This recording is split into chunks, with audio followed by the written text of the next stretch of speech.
Olá, Ser Infinito, tudo bem? Estou aqui para trazer algumas reflexões sobre uma carta aleatória. Essa é uma série que eu faço. A ideia é fazer sempre, todo dia, mas eu não consigo fazer todo dia. Já aceitei o fato, que é tirar uma carta aleatória do tarô, sem repetir. Quando sai repetida, vou lá na minha listinha e tiro ela e tiro outra. E falar sobre essa carta, trazer algumas reflexões sobre essa carta. Tem um mosquitinho voando aí, né? Vai pra lá, mosquitinho. E a ideia, o objetivo, não é fazer uma leitura sobre essa carta ou que neste momento seja uma leitura. O objetivo é trazer reflexões, trazer pontos de vista, falar sobre o espectro dessa carta. Mas se alguma coisa do que eu falar aqui servir como uma intuição, como um insight para você, ótimo. E fique atenta, porque às vezes um insight aqui, ou uma palavra, uma coisa que eu fale aqui, pode te levar para a intuição, pode te levar para o insight, uma coisa leva a outra, que leva a outra, que leva a outra. E lá na frente, às vezes até sem perceber a conexão, surge uma intuição, surge um insight lá.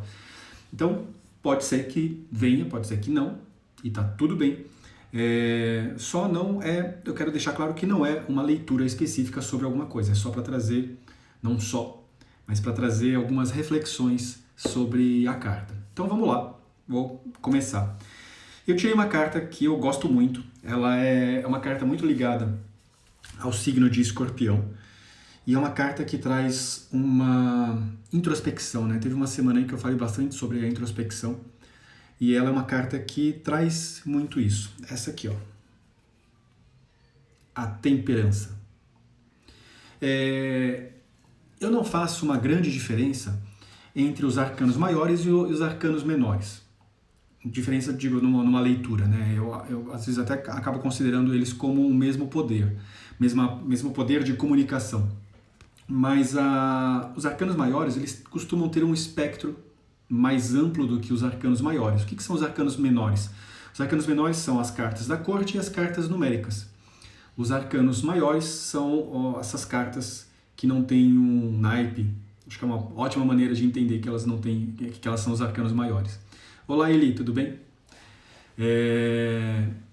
Mas alguns arcanos eu considero como um espectro mais amplo dentro da própria categoria dos arcanos maiores. Eu considero alguns arcanos como mais fortes. É que forte parece que um ganha do outro, né? Talvez até no jogo original do baralho, onde o tarô era um baralho ainda, não era uma ferramenta divinatória, não era um oráculo, talvez os arcanos fossem como um maior que o outro, né? Sabe, lembra do super trunfo? Se eu entendi bem a história do baralho mameluco, era mais ou menos assim. Era como se fosse um jogo de baralho, em que um trunfo ganhava do outro, né? Ia colocando em cima do outro. E aqui estamos com o trunfo, a temperança. Tanto é que, às vezes, na literatura, quando você vai estudar sobre o tarô, você ouve, ou você lê, né? A palavra trunfo substituindo os arcanos. Mas enfim, vamos lá. Não é uma live sobre história do tarô. Então esse aqui é o arcano a temperança. E, como eu estava falando, né, eu considero ele como um arcano muito poderoso em relação a outros, porque ele é um arcano que traz profundidade. Ele é um arcano que propõe que a gente olhe para dentro de nós. Uma coisa que sempre vem nas leituras é falar sobre essas duas ânforas que ela está segurando aqui, que ela está misturando essas duas ânforas. O que ela está misturando? Ela está misturando algo que ela já tem, que já é presente dentro dela, com algo novo, com algo externo. Então, é o momento em que a gente propõe uma criatividade, é o momento em que a gente propõe a nós mesmos, ou ao ambiente, à situação, algo novo, mas criando esse novo a partir do que a gente encontra no nosso meio, com a nossa vivência.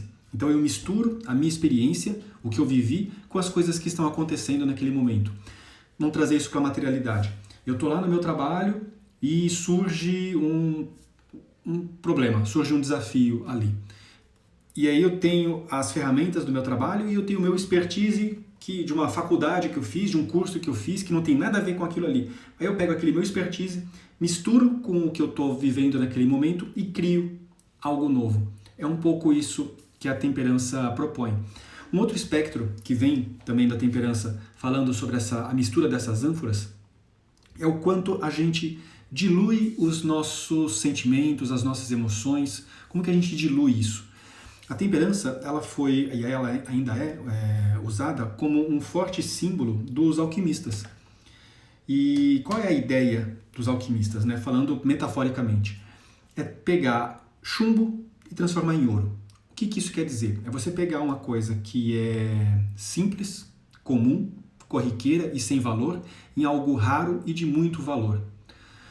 Então a temperança vem trazendo um pouco isso. Você pegar, até isso se liga com o que eu falei, de você pegar a sua experiência, a sua vivência, pegar as coisas que é um grande ouro que você tem, que é único, que é só seu, misturar com as coisas comuns, cotidianas e banais que estão à sua volta e transformar aquilo numa coisa maravilhosa, a partir da mistura com a sua essência. Mas como eu estava falando, dentro desse simbolismo que a temperança vem ligada aos alquimistas, à alquimia, ela fala sobre a diluição. O que é essa diluição? Um exemplo fácil da gente entender. Se eu pego o amor e eu diluo muito o amor, eu pego lá uma ânfora, pego uma ânfora e ponho uma gotinha de amor lá dentro dessa água, dentro desse líquido que está lá. Esse amor se dilui e ele fica fraco, ele fica sem gosto, ele fica sem vida, ele fica pobre ali dentro. Tem amor, mas é tão pouquinho que tem ali. E aí eu faço uma diluição diferente. Eu pego essa mesma quantidade de água, de líquido da ânfora e jogo 1000 litros de amor lá dentro, que esparrama, que já cai para fora e ali vai transbordando. O que esse amor faz? Ele sufoca, ele afoga, ele oprime, porque ele fica muito intenso. Então a temperança, às vezes, ela traz essa leitura de que como é que você está diluindo as suas emoções? Como que você está lidando com elas no seu dia a dia? Você está sendo muito intenso ou você está sendo muito frio? Até, às vezes, ela surge, porque ela não surge para falar que você precisa ir para o caminho do meio, que você precisa ser mais morno, que você precisa ser mais morna. Não é isso. Às vezes ela até traz essa questão. Será que você não está sendo muito morna na vida? Será que você não precisa ser mais intensa? Você está muito intensa e você precisa baixar um pouquinho? Porque esse baixar a intensidade não é não viver a vida. Como eu falei no começo, é uma carta mais introspecta. Nesse momento em que você está vivendo muito, que você está vibrando, olhando para tudo, de repente você, sendo um pouco mais fria, você começa a ficar um pouco mais introspecta, mais interna, mais fechada, mais acolhida, olhando para você mesma dentro do ambiente que você está, para depois eclodir novamente, recuperar essa energia e sair para ser vibrante de novo, né? Se a gente fizer um paralelo, minhas metáforas, né? Um paralelo com uma viagem, né? Esse momento de muito êxtase é aquele momento que você está olhando pela janela do carro, vibrando, gritando para a paisagem. E no momento mais interno, no momento que você está lá parado olhando no GPS, tá? Eu estou no caminho certo ou não estou no caminho certo? Ah, tá. Deixa eu abrir o mapa para ver. Aí olha no mapa, olha no GPS, confere o endereço. E aí, beleza, estou no endereço certo. Segue aquele rumo, começa a dar aquela euforia de novo, abre a janela, começa a gritar pela janela, começa a sentir o vento na cara. Enfim, minhas metáforas malucas. Então, essa é uma carta que propõe esse olhar para dentro, mas depois voltar para fora. Misturada, né? Porque quando você olha para dentro, você leva para dentro de você o seu ambiente, você leva para dentro de você, para dentro, não para dentro, para dentro de você as questões que estão à sua volta, mistura com o seu expertise e renasce uma coisa nova, única, que não existia antes. Então, esse olhar para dentro é muito interessante da temperança, porque mesmo ela sendo uma carta introspecta, ela não é uma carta que traz uma estática, ela não fica parada, ela tem uma intensidade mesmo se recolhendo, né? Ela não se recolhe e fica fria, morta, ali, ela está sempre viva, sempre com uma intensidade, pronta para pular. O que mais que tem dessa carta? Isso da diluição eu acho que é um espectro muito forte, que eu trago bastante nas leituras, que às vezes ela faz isso, que você está muito, às vezes você está pouco, você precisa achar um pouco o caminho do meio ali, mas eu acho que é isso, eu acho que esses são os pontos mais fortes da temperança. Deixa eu mostrar ela mais uma vez aqui. A temperança. Certo? É isso aí. Vocês que estão aí, quem está ao vivo, acho que a Paloma já saiu, Eli, ou uma das duas aí, Se vocês quiserem comentar alguma coisa, fiquem à vontade para comentar. Se você está vendo isso gravado, você pode comentar embaixo também sobre a temperança. Se ficou com alguma dúvida do que eu falei, ou se quiser só comentar sobre o que eu falei. Fala, Eli. Deixa eu dar um oizinho. Eu sempre dou oizinho para as pessoas e eu esqueço. Essa carta tem a ver com o mago? Olha, todos os arcanos, eles estão ligados de certa forma. Então, tem sim uma ligação. Imagina que tem aqui uma forma que as pessoas contam o tarô, é pensar na trajetória do louco, né? Na viagem do louco. O louco começa lá na parte mais infantil, nascendo, se torna um pouco mais adulto no mago e vai percorrendo todo o processo até chegar no mundo. Então, tem uma forma de ligação. Ela não tem Eu não entendi a sua questão aí, Eli, pela alquimia. Me explica aí. Mas, como eu falei, ela acaba tendo uma ligação. Se a gente for pensar nessa maturidade, é o momento em que a gente começa a se reconhecer, é o momento em que a gente começa a se reconhecer emocionalmente.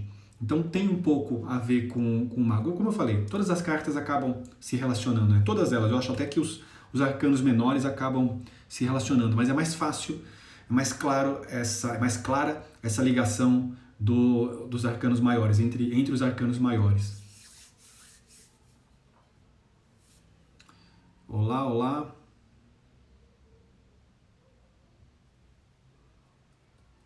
Ah, entendi o ponto que você está falando, porque o mago, deixa eu ver se eu acho o mago fácil aqui de outro baralho.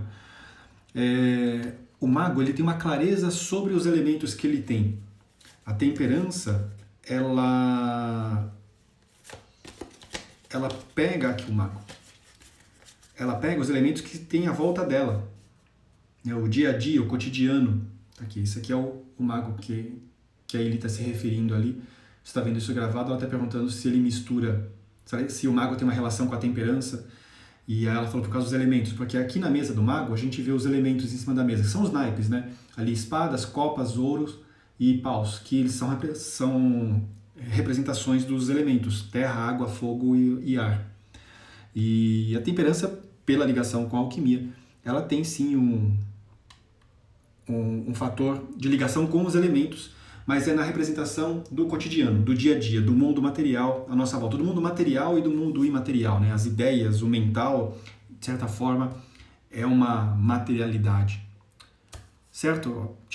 Consegui explicar bem aí, Eli? Me diz aí. Então era isso. Acho que eu falei tudo o que tinha para falar sobre essas reflexões da temperança.